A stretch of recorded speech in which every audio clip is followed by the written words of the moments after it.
Cracks me up the most. Look at him holding up his pants as he runs. He's like, "Oh, we gonna steal us a Denali. Oh, okay. Oh, I better calm down a little bit." This is one of them times your car's gonna get broken into and you're gonna be embarrassed about the way it looks on the inside. Luckily, they're not smart enough to actually be able to steal a car.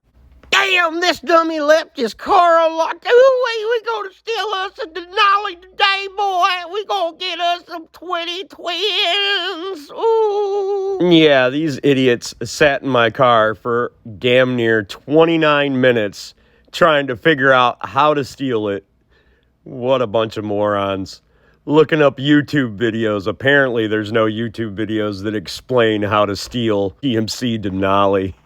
Apparently, these guys aren't too smart to do this right in front of my cameras. And actually, the image is pretty darn clear of these folks. Apparently, they don't care anything about anybody else's property. They just thought they were going to go joyride, and they'd probably video it and become YouTube famous like yours truly. Even though I don't really feel famous. But the first guy was the one who cracked me up the most. He looked like the biggest buffoon in the world. Even a bigger one than me. Cool thing is, as far as I can tell, they only did about $50 worth of damage in about 2 hours worth of my time. But the neat thing is I'll be able to show people how to fix this problem and make some YouTube videos. So that'll pay, I don't know, 0.2 of a cent per view for the next 4 or 5 years.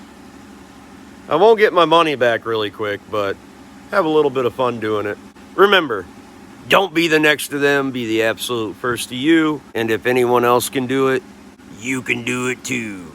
God bless, folks. Have the best of days. Always try to make lemonade when life hands you lemons.